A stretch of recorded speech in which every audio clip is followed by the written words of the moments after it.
somebody can see or it's relevant to being seen, it has to go down the level. It has to manifest in some way or another, right? Now, even though it's Ein Sof, infinite light that's manifesting, so its manifestation, even when it comes out, is still infinite on some major scale, but it actually kind of pales in comparison to as it was before it revealed itself. For the simple reason that there's something to come out and manifest and reveal, it has to take on some type of shape, some type of characteristic. And those characteristics are the original 10 spheros that come out in the world of Atzilus. However, it's still called revealing the concealed, because at the end of the day, all it is just showing you Ein Sof that was in a previously unrevealed state. Comes Bri Yitzir Nasiya, and it's what? It's called Yesh Ma'ayin, something from nothing. What is something from nothing? The name tells you. It never was there before. It's not showing you what was secretly hidden in another place. It happens out of nowhere. Like it just comes into existence from scratch. Right? So on one hand, that's much, much lower of a process, because it didn't have a previous state inside of the Ein Sof. It's not part of the Ein Sof. It's some other thing than Ein Sof. So it's like not godly, at least in its own perception. But we said, like on the positive flip side, in order for God to create something from nothing, it's a much more sophisticated power of God to wield than it is to show what's hidden of the Ein Sof. In other words, to show what's hidden from the Ein Sof is basically just taking something from something. Right? You're taking something that's already there, and you're just showing it into a different dimension. But to create something from nothing, that's like only God can create something from nothing. Only that something that is essential and has existence like in its pocket, that it doesn't require anything above it for its own existence. Its existence is not dependent on anything else. It has existence implicitly.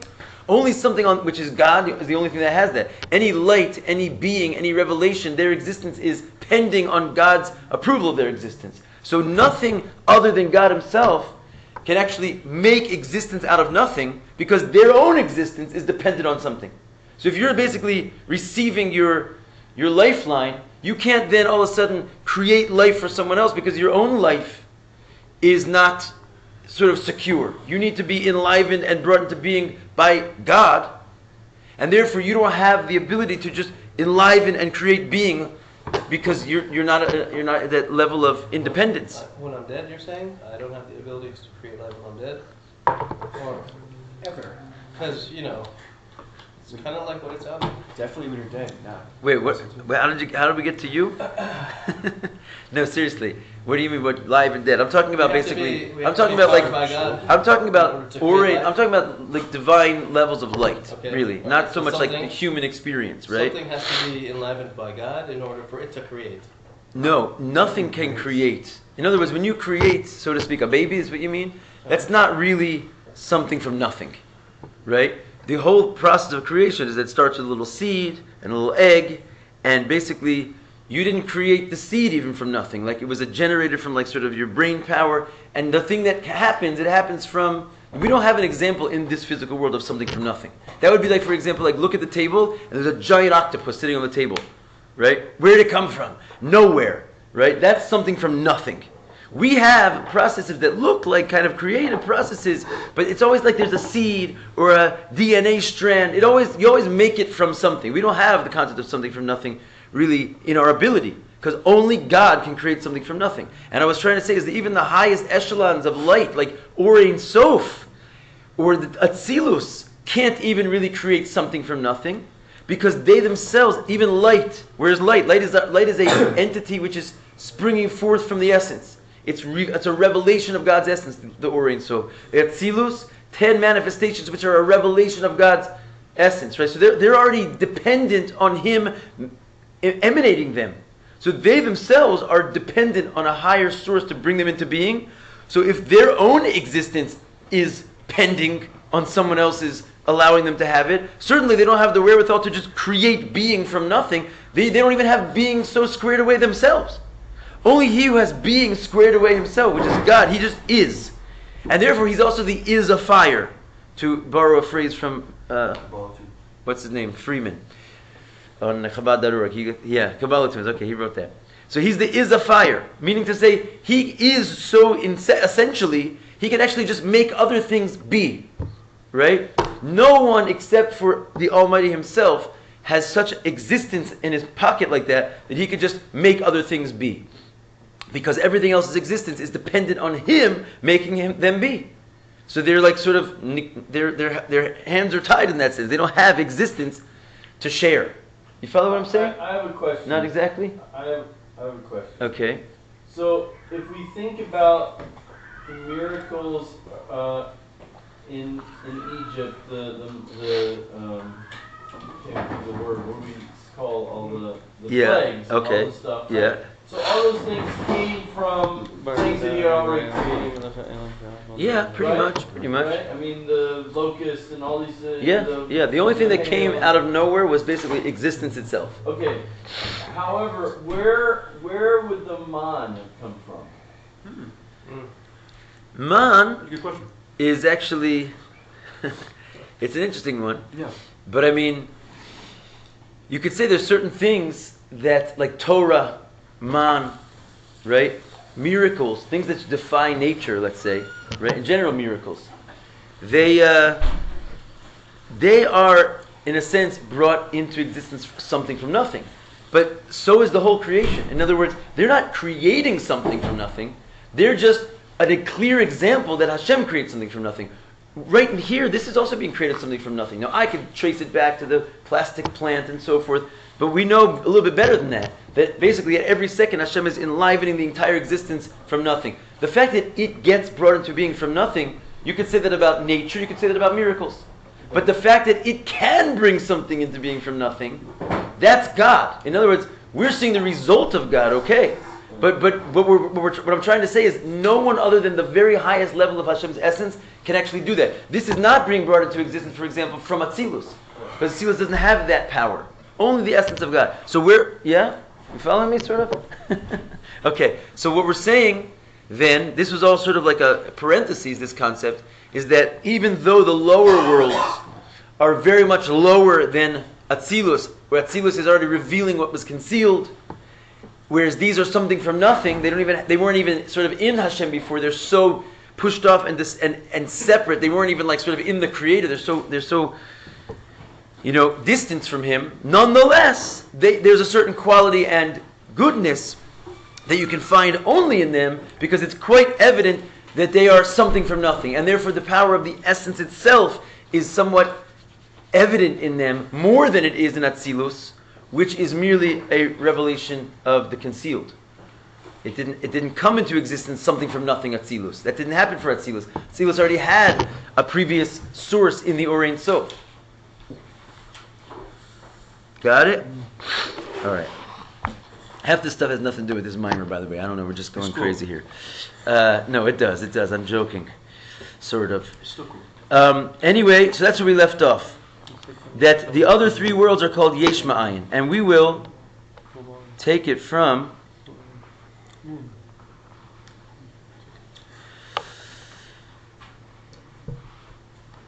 Okay, take it from the words Yesh Ma'ayin. It's about 1, 2, 3, 4, 5, 6 lines down from page 112. We've got to finish this os today. Let's hope for the best. So, it says, Zeu kol hanikra bishmi lichvodi. And so going back to the pasuk where it mentions Atzilus, Bria, etc., Yetzirah and Asiya, the four worlds, it says, so this is what's called in my name and my glory, that Shmi Kavodi, my name, my glory, Hu Amiyuchad Biyadayin, it means my name, my glory, it means it's still united with me. The world of Atzilus is called my name, which means it's still joined to me. It's not something from nothing yet, it's still part of me.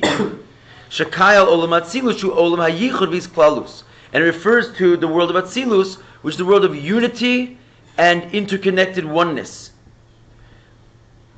And why is that? Sha'or Sham B'Tachlis Hagilu. It's because the light is completely revealed, as we've been saying. Why does that create oneness and unity? Because what is really created something from nothing, as opposed to what is brought as a revelation from the concealed, is the difference between light and vessel. That's what we're dealing with. The world of Atzilus has some vessels going, but it's primarily light. Unveiled light. It's just like revealing the light. So when you have light, what do vessels do? They put the light in boxes.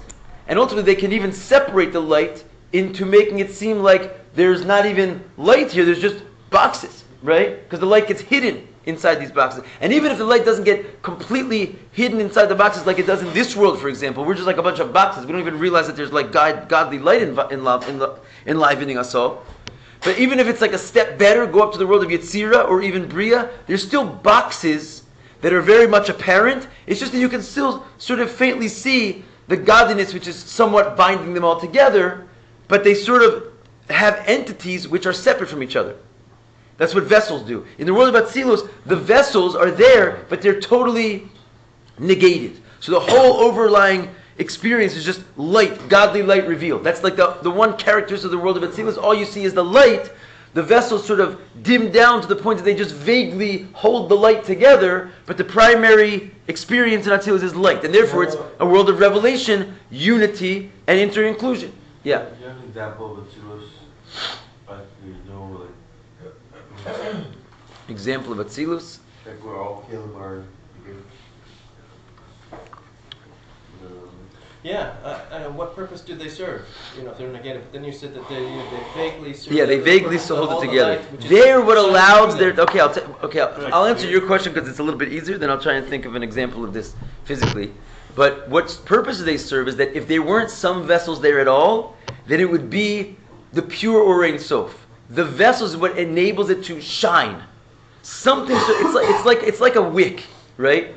Holding the fire in place. If you don't have that wick there, now when you're looking at a flame, maybe this is your example, Beryl. You're looking at a flame, you're not really looking at the wick. Like you almost don't even see the wick. If you kind of peek in there, you're like, oh wait, there's like this black thing kind of holding this whole piece together. But that's not the experience of looking at a candle.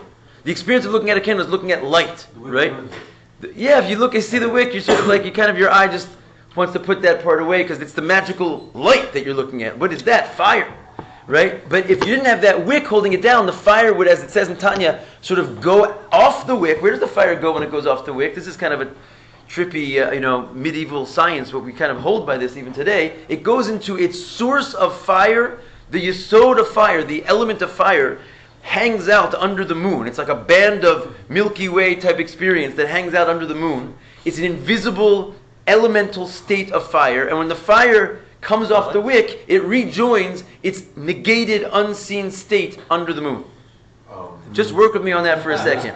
All right? Now, that's what it says in Tanya, that's what it says in Kabbalah. I would assume, like we said yesterday, if those darn pharmaceutical companies would stop going for profit, they would even find the element of fire under the moon if they were looking for it, but scientifically. But forget that for now. Let's just work with the analogy, is that that's what the wick is. Atzilus is like holds it so that the light can come out of its unseen spiritual state and have some kind of a hold where it can be seen. Now, it doesn't, you don't see anything other than light. You're not looking at wick, because the wick is sort of like secretly just holding the light there. That's what the vessels of Atzilus do. Whereas when you go to the next state, it's just wicks and candles and oil. You don't see light anymore. Right? You see the vessels come very strong and the light ceases to be the primary focus of those worlds. You're just looking at vessels, right? And that's why it's something from nothing. You're like, what? Vessels? Where did this come from? I thought we were just like all Or Ein Sof before we got to here. So it's an experience of something else besides God, seemingly. What it comes out is that really the vessels are also God, and it's a very high level of God and so forth, like we said before. Is the light more powerful in Atzilus? Is that why you can't see the vessels? The light is, yes, much more powerful. Like, right. Infinitely more powerful, right? So there's something from nothing that's under Atzilus. Yes, from Bria and below. All right. Yeah. The Eino Domi Klal, L'Kamoshu Ba'olam Azbiyah. You can't compare this whatsoever to as it is in the worlds of Bria, Yitzir, and Asiyah, below Atzilus, because there's all vessels there. Ubabia Atzmo, and if now we're making distinction between Atzilus and the lower three, but in the lower three themselves, Yish Chaluk Midregos, they're also totally different from each other. The major glaring difference is from world 1 to 2, 3, and 4. But even in 2, 3, and 4, there's different levels, and they're pretty extreme different levels. Yesh chaluk midregas ba'agilei oros kamosha kasuv kamoshahu, sorry, ba'olam habriya. Ba'olam ha'yitzira va'asiya. It's totally different in the world of Bria versus Yitzira and Asiya. To get into that a little bit, if you want to for a second, just to kind of clarify, the world of Bria is, first of all, the light's pretty much been taken away. We're not really dealing with light anymore. It's not so much the major thing. It's more like the vessels have become primary. But the vessels themselves now, in the realm of vessels, there's vessels and there's vessels.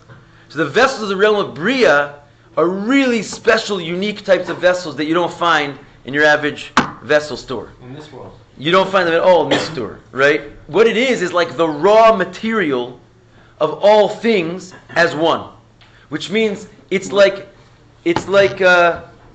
just a big lump of clay, right? Before you form it, because the next world down from there, of course, is what's called Yetzira, which means formation. So before you have formed all the entities into different entities, all the entities are as one. But again, that's still the vessels as they're all as one. The light is sort of not even hardly seen there, right? Because when the light is there, you don't even experience vessel, you just experience light. But when the light sort of goes away, the first highest, most primary sort of state of vessels is just like a lump of all things as one. But they're things. But they're things as one. And then the next world of Yetzirah is you pull those things out of the state of oneness and you actually form every entity in its own unique body from the clay. But then it's still sort of stationary. It's not alive. So what the next level down, which is now the third world, the world of Asiya, you could say it's like this world, the world of action, is that everything starts to like run around and have a mind of its own. In other words, not only is it created, formed, but it's like off and running in its own direction, like having its own mind of its own. So that's just like a complete forgetfulness of where it came from altogether. Right? And that's Asiya. So even when you have Bria, Tzir, and Asiya, you still have different levels, but they're all already totally incomparable to Atzilus. What kind of body did Adam have originally? Because it said it was like translucent. So what was it? So it's interesting. Adam in general. Well, we don't have any pictures. In general, we see certain things by Adam, Harishon in particular, that are just startling. Like his mere height was forget the clouds. Like he was like all the way into the heavens somewhere, you know, and he could see from one end of the world to the other. And basically, the idea is that what was going on in Gan Edan for those few hours, right? We don't talk about it that much, but it was crazy. It's not a normal situation. It says basically everything was put into the heart of Adam. There's a reason why Adam really refers to the world of Bria itself. He is a total collection of everything inside of himself. That's this world, right? That's why he could name all the animals. No, Bria is the second world down. It's when everything is, before it's the clay. Right? And he was actually made from clay, right? His state at that point was that really he was the original source. That everything, not of Bria, in other words, Bria, the state of Bria, which is now the world of Bria spiritually up there, that experience was actually happening on planet Earth. The lower three worlds, they didn't really get so distinct from one another during the actual time in Gan Eden. So the point that we right now, when a person dies and goes to heaven, they either go to the lower heaven or the higher heaven, which is basically Yetzira or Bria, right? You experience what's going on in Yetzira or Bria, and what we say, we call it what? Gan Eden. We call those worlds. I'm going to Gan Eden one day, right? But Gan Eden used to be a physical place, which means those levels used to be experienced on physical Earth. I think higher than Bria was. And particularly in Adam. He was sort of like the source of everything, and somehow we can't even understand. It was all taking place like inside of him, in a certain sense. In a way that we can't really understand, but all I can say is, if you want to ask me what was Adam going through, he was a whole different type of experience inside of him. You said all the worlds were in his heart? Huh? You said all the worlds were in his heart? Yes. Oh. Hakol ten belibo shel Adam. Everything was put in the heart of man. Anyway, let's go on. So, Amnam, however, Kol zeh hu ba'or sheba lahachayos za'olamos b'chinas mamale kol olmim. Now we're getting somewhere.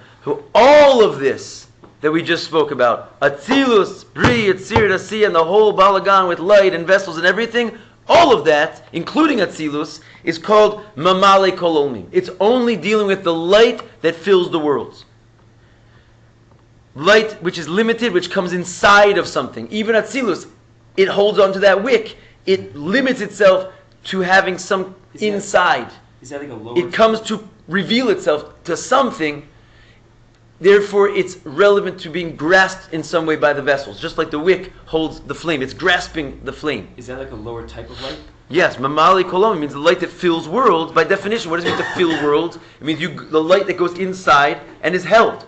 Once you're inside and held, you must be limited on all 6 directions. Up, down, north, south, east, and west. Because something's holding you. Right. But usually when you think of light, even if it's inside of a cup, it's still the same quality light as if it's infinite. But this we're saying it's like a different quality of Well, light. really, you think that? I mean, you think infinite light can fit inside of a finite cup? I would agree with you that right now in this place, the infinite light is everywhere.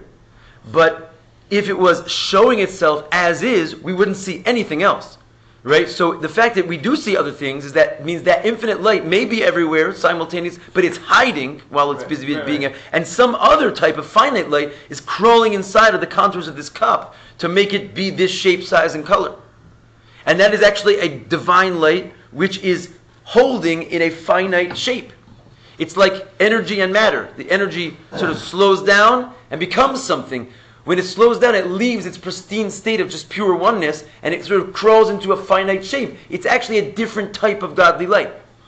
Where the other godly light, the Sovev light, it didn't go anywhere, but it's hiding itself from the experience of everything else, because should it show itself, there would be nothing else. Okay, so like, I don't know, these sciences, they have this word called like a photon. Somehow they describe light as like a photon. I don't know what that means exactly, but you know, some kind of like... Futon. They don't either. It's what you sleep on, a futon. I don't know, you can like look at a microscope or something, Yeah, and like, bed. you can like look at a light, and you can like look down and like, it's like made of photons or something. Right. It's like some building blocks of light. Yeah. So, Wave and particles. yeah, wave particles. So I guess my question is just like, is it a different quality of light? Like if there's all made of photons, is it like one is like more quality than the other? Is it like less quality light? Less quality, Yeah. again, I will bring you back to what we said before. In Hasidus, we don't like to really go with this higher, lower thing too much, because there's always like a catch. Yeah. But in a certain sense, it's 100% less light. It's finite as opposed to infinite. Okay. You can't compare. On the other hand, though, Yeah. it's all godliness. Right. So on the other hand, on the contrary, because God can show himself in a finite cup, Yeah. that's almost more unexplainable than he can show himself at an infinite level of light that nullifies all existence. It's more perplexing and wondrous that Hashem can create finite than he can create infinite. So on one hand, you can't say it's less qualitative. It's different. It's different. It's on a sort of normal human scale, you would say it's infinitely less qualitative. But if you think much, much deeper into it, and you sort of perceive the fact that he is doing it, then it's just all mind-blowing, and you sort of stop judging. You know? But yeah, on one hand, you can't compare the finite light to the infinite light. But when it comes to the light, which is higher than any relationship to worlds, and why is that? Because it doesn't let itself be contained. Once it doesn't let itself be contained, no world has any hold on it and can never perceive it. Not even the highest world of Atzilus. It's just beyond its ability to even know that it's there. Hu b'chinas or hasovev kolom. That's called the light which surrounds all the worlds. And again, when we say surround, we don't mean that it's not inside. It's everywhere. When we say surround, it means it surrounds their perception. It's beyond their ability to have any access to it. But they're actually taking place inside of it because it never goes away. It's hidden. So finally back to the original statement that we have a little bit of a tuning of what it means, the or sove, we can sort of in some way perceive what we're talking about here. We can go back to our original statement from the Zohar. When a person will subdue the dark forces, even in the smallest 3 seconds of restraining themselves. You reveal the glory of the world of God Bekulhu almin. Those are the key words we've been working on. In all the worlds. And we said it's not the light which goes trickling down into each world. It's the light which is equally found in all worlds. Sovev light. It's not really found in any world in a way that the world can perceive it, but it's the underlying existence of everything, so it's equally found in all the worlds. What does it mean equally found in all the worlds? It means Atzilus can't perceive it any more than we can. Because it's so beyond any form of grasp. It doesn't matter how big your vessels are, how subtle and pure your vessels are. Nothing can hold it. So it sort of negates the difference between high and low. It's equally found in the highest world and the lowest world because it's just underlying their existence. So what did you say when I make this? You reveal that. You can reveal this light which is beyond Atzilus just by waking up on time. But didn't you say that if you reveal just even a little bit of that, it would be just so overwhelming? Yes. So how do you reveal it? You reveal it in a way when it doesn't, at this particular juncture in human history, nullify the existence of creation. That would be counterproductive, right? But you do reveal it. It comes, and it comes solid. How? It takes the form of a Jew doing a mitzvah. So you basically created in this world something which is really not from this world. This world goes natural. The world is basically created on natural, doing what's natural, right? And doing a mitzvah, serving God, it doesn't really come from here. It's really supernatural. It's not part of the creation. So when you sort of have your tefillin wrapped on, you can see it easily with the positive mitzvahs. Because what is tefillin? Why are you doing that, right? So you are right now like, what's enlivening you right now? In other words, you have to understand, at every moment in time, there's everything in the physical world is being enlivened by some spiritual reality.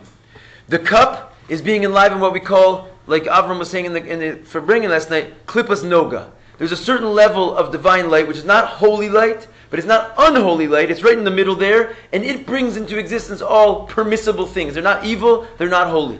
You have a pig running around, or a person doing a sin, God forbid, and what is enlivening their existence at that moment? Nothing just is. Everything is being brought into existence at every single moment in time. What's bringing their existence into being at the moment they're sinning? It's God. But it's God concealed in a very deep, dark place where it's called Shlosh Klippas HaTameis, right? The three impure levels of Klippo, that's what the energy reverberating inside of a sinner is. It's God, but it's God at that level. What's going on when a Jew does a mitzvah? The Sovev light, the infinite light which is beyond creation, is actually enlivening that entity at that moment. So you might not see it. If you saw it, it would completely obliterate creation, but you do kind of see it. It shows up. You make a vessel for it. It shows up as the presence of a mitzvah. You might not realize the difference between a cup of coffee and a cup of kiddush that you're making a bracha on Shabbos night. You might not realize in the physical world what's different there. But spiritually, the DNA of what's going on inside of those two situations is that one is coming from worldly light, mamale kol olmim, and one is Pashut bringing forth some kind of a subtle realization and presence of a Sovev light, which somehow takes grip and has presence, manifestation inside of this physical world. It's what mitzvahs are. They're not from here. You get that? And even hiskafia, even sort of negating your Yetzer Hara, even when it doesn't so clearly look like a mitzvah, it's also a mitzvah. It's a mitzvah. It's a mitzvah's lo saseh. It's a don't do, and the don't do's, they don't even show up so much. They're even higher than the do's. Hainu. Wait. Yeah. I'm just confused. Like, I think it's sort of the same question, but like, how could you call it Soviet light if it comes into a vessel? Because Soviet, at the end of the day, it doesn't really. It's not trapped. It doesn't really come into the vessel in the normal sense. Remember, it's in every vessel anyway. Oh. It's everywhere.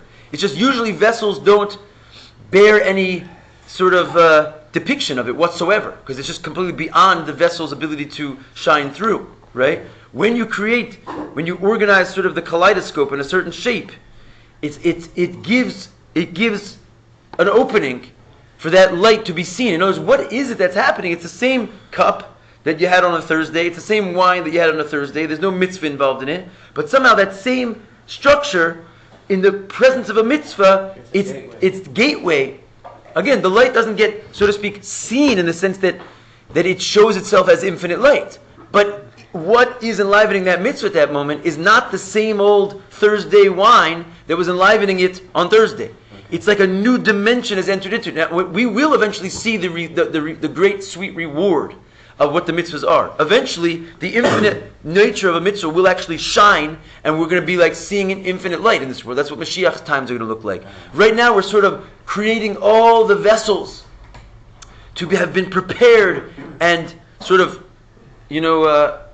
refined by doing mitzvahs, so that when the whole job is done and we've sort of finished the job, then we'll be able to actually contain the true infinite inside the finite. And that's going to look like something like Gan Edan, like we couldn't really explain it. Just like everything's happening at one, but it's also different. Like that will be seen, but in the meantime, we're already sort of we're making a holding for it by doing mitzvahs. And when everything's in place, we turn the system on. That's right.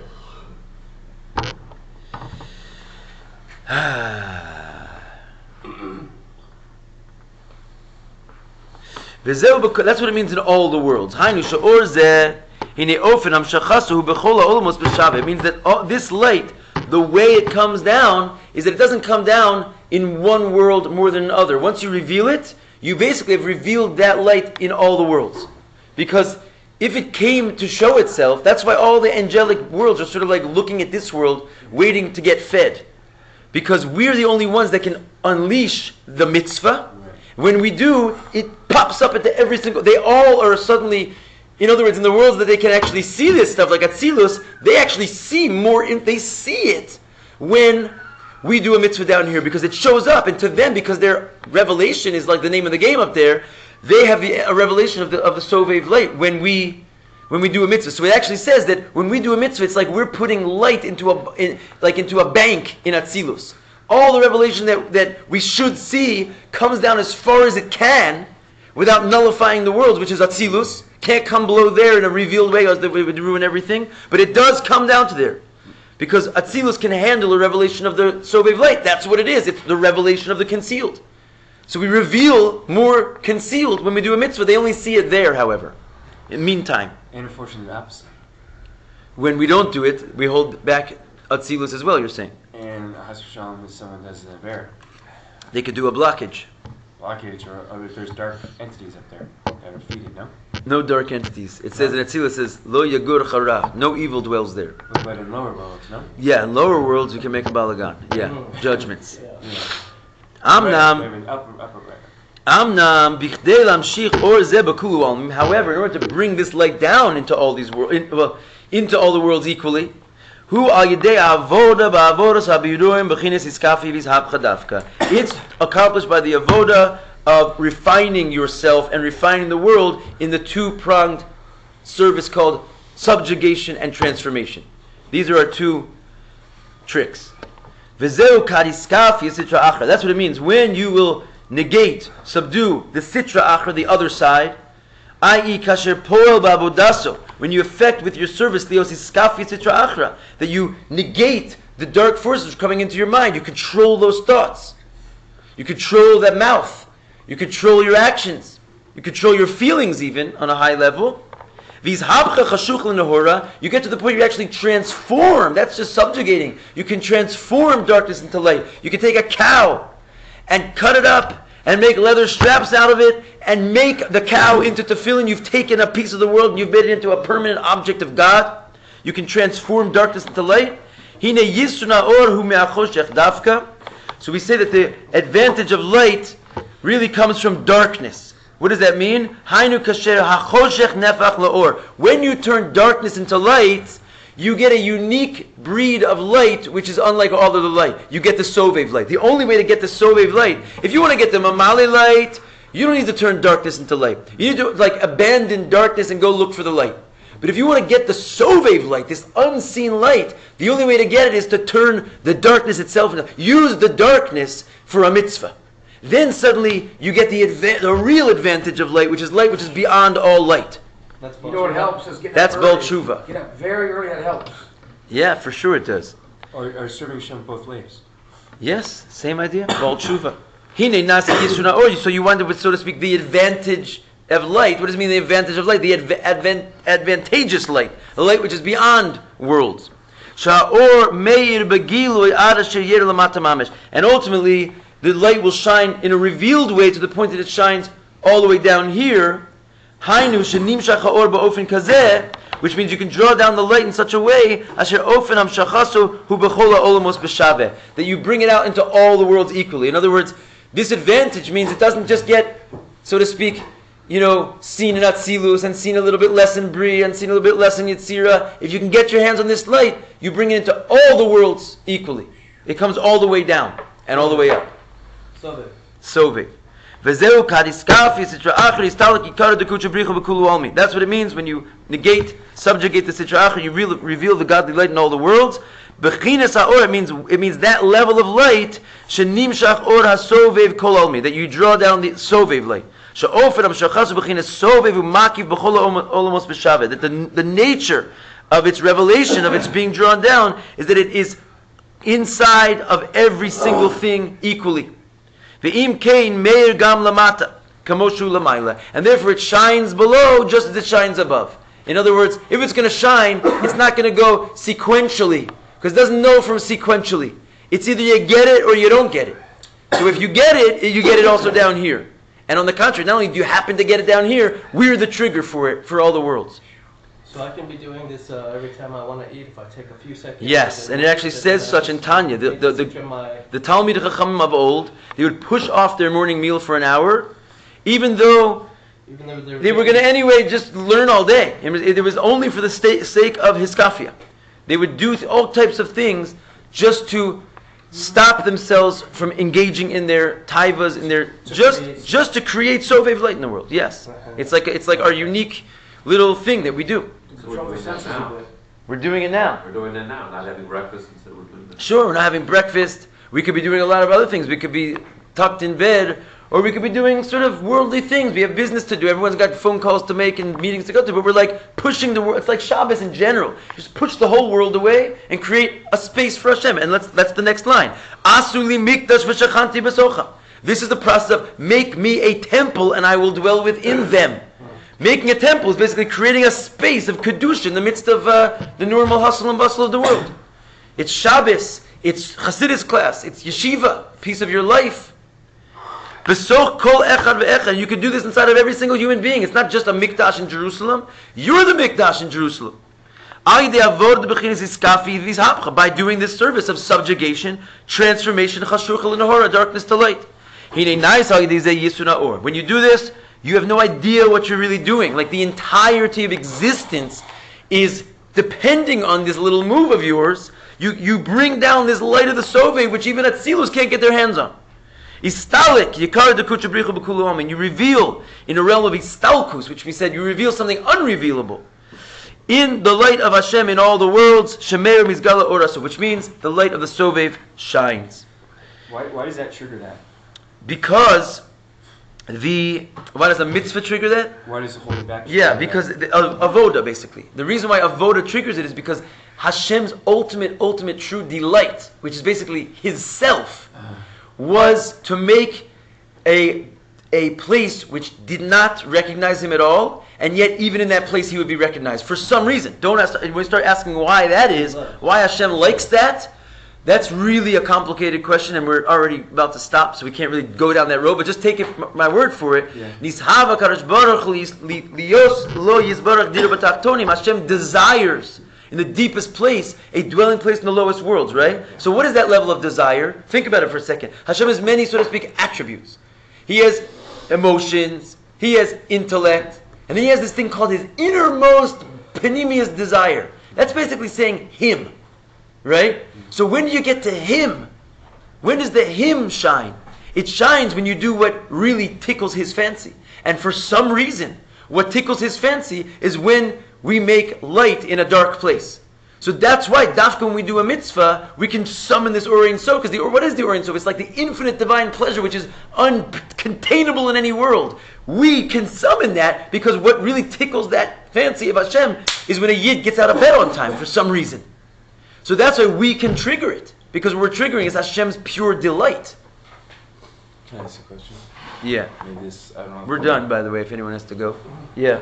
It's the right language or not, but maybe this is like heresy, I don't know. Sunday same time. Sunday same. Oh, Sunday's fast, but we have class.